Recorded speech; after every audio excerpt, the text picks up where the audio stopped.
Hey guys, this is Abhishek from gadgetsreview.com, and today we are going to do a quick hands-on review of the Gionee Elife E7 Mini. So we have the E7 Mini over here with us, and this device has also been launched in India from Gionee with E7. So we have both of these devices available in the market. However, this one is less in terms of the price, but it has got a kind of a unique design in which we have the camera. The camera can be rotated on this device, as you can see, and it is just like the one which you might have seen on the Oppo N1. Oppo N1 is still not launched in India, but it will come very soon. But this is a device which actually resembles the same. So you have a kind of a loudspeaker over here, which is the part of the camera grill, and again you can rotate the camera on this device. So you do not have a front camera on this device, but you can rotate this device as far as the camera is concerned. Within the camera UI, if you rotate it to the front, it will act like a front camera, and if you rotate it to the back side, it will act like a back rear camera. So you have a single camera which can be rotated. Again, a very good kind of a design which we see on this device. As far as specifications of this device is concerned, we have 1.7 GHz MediaTek 6592 quad-core processor on this device, and again we have 1 GB of RAM, 4.7 inch of high definition display. When it comes to the camera, this is a 13 megapixel camera which we have on this device, which can be rotated. It has dual LED flash as well, and you have a loudspeaker mesh over here, again to give you better sound quality. When it comes to the connectivity, you have 3G Wi-Fi connectivity, you have NFC as well. OTG is also supported on this device. As far as the battery is concerned, you have a 2100 mAh battery on this device. You have Bluetooth 4.0 connectivity supported. The 2100 mAh battery should be sufficient for this much of display size, and again the display size is not huge, not small. It is quite good to hold it one hand. In terms of the overall portability and form factor, this device is definitely good. We are not sure about the exact weight of this device, but again it feels lighter, but comparable to the other devices which we have seen. As far as the dimensions are concerned, this device is around 8.6 millimeter in terms of the overall thickness. So it is not a very thin or not a very thick device, pretty adequate. In terms of the display resolution, you have 720 into 1280. So you have a 720p high definition display, not a full high definition display. As far as other settings are concerned, you have 16 GB of internal memory on this device, and you have Android 4.3 running on this device. So let me take a look as far as the version of Android which we have on this specific device. This is a prototype version, so again you cannot expect the same Android version on this device, but you have Android 4.2.2 running on this device as far as the version of Android is concerned.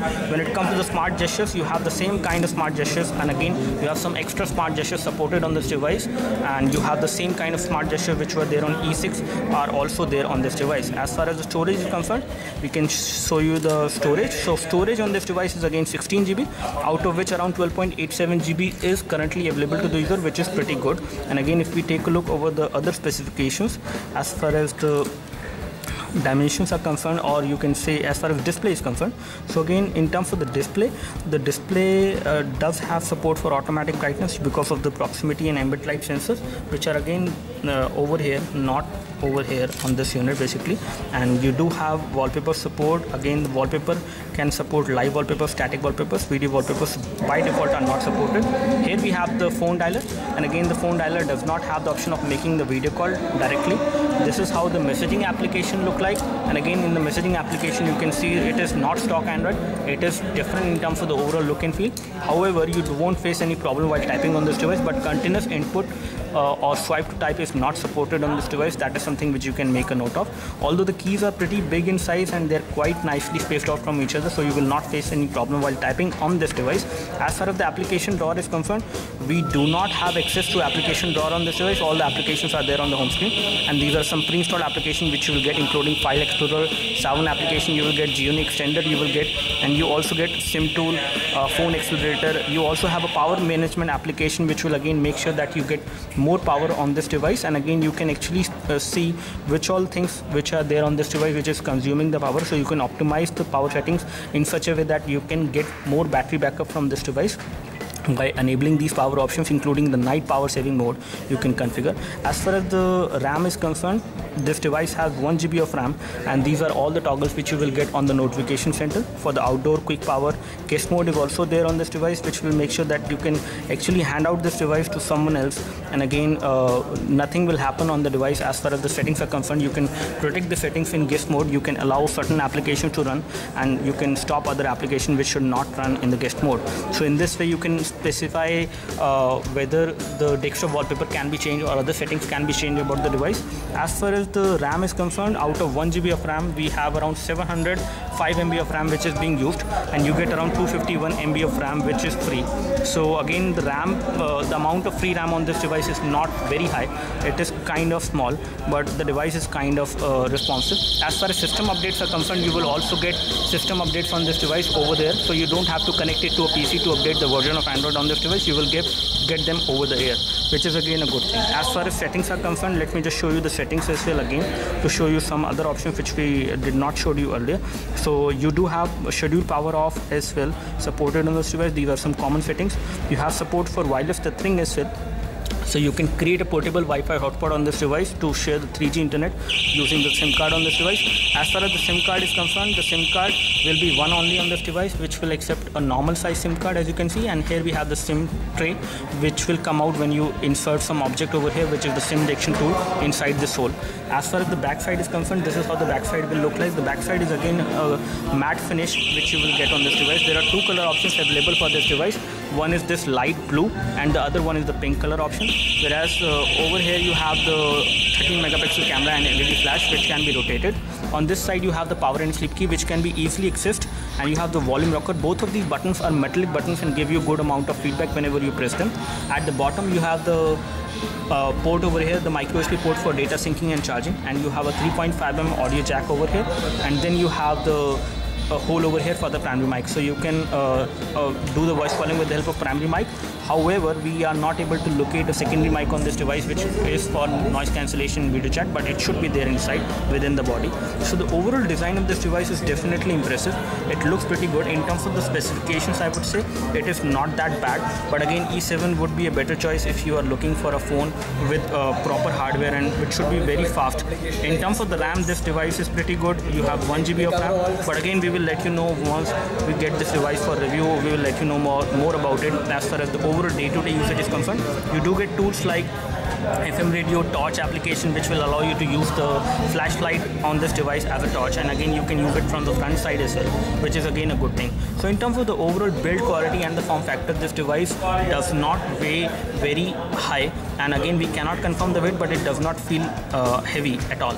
In terms of the overall form factor and the build quality, the form factor of the device is good because of the 4.7-inch display, and the build is also pretty good. However, it is plastic at the back side, and you have a front display which is glass, which does have some kind of protection. Again, I cannot confirm the protection on this device, what kind of protection does it have, but it has some kind of protection. As far as the back side is concerned, it has got a matte finish backside which is again plastic in nature, but it is good quality of plastic which they have used. So that's all from us as far as the quick hands-on review of the Gionee Elife E7 Mini. We will let you know once we get this device for review. We will let you know more about it.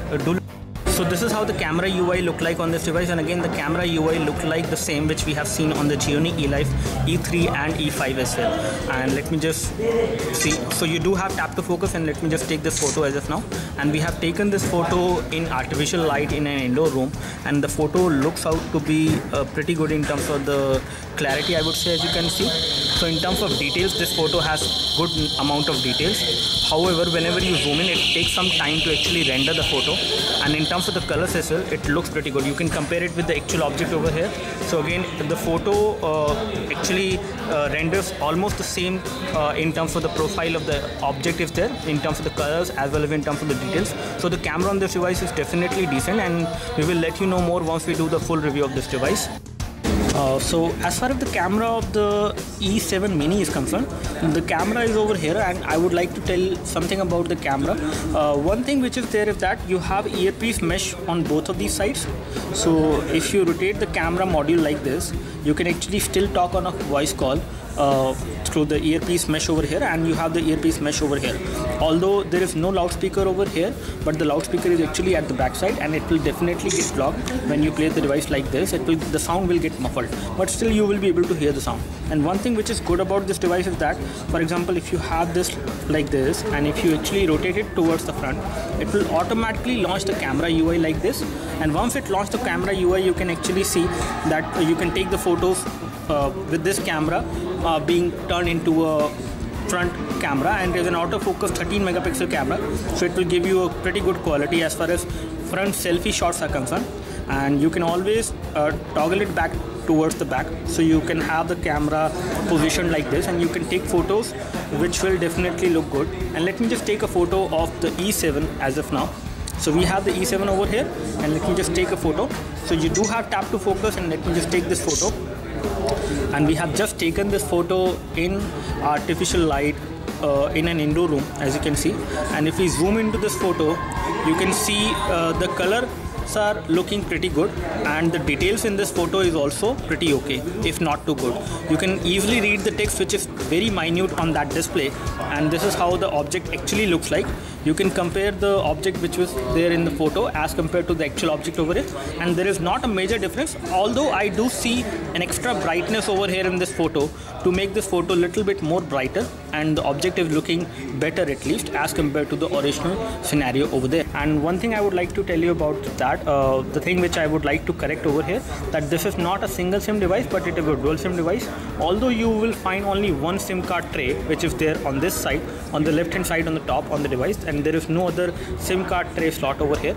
But if you actually eject this tray out with the SIM ejection tool, you can actually see that there are two SIM card slots within this tray only, and both of them will accept a micro SIM basically, as you can see. So you can insert a micro SIM, one like this and one like this over here, and then you can insert this tray into this device, and you can use dual SIM functionality on this device, which is definitely good. And this is something, a kind of a different design which we have seen for the first time as far as dual SIM phones are concerned, or dual SIM Android phones are concerned. It looks pretty good and it works as well. Let us know if you have any specific question for this device. We would love to help you. You can like this video if this video helped you by clicking the like button below. You can subscribe to our YouTube video channel for more videos like this by clicking the subscribe button below. Thanks for watching this video. This is Abhishek signing off. Thank you.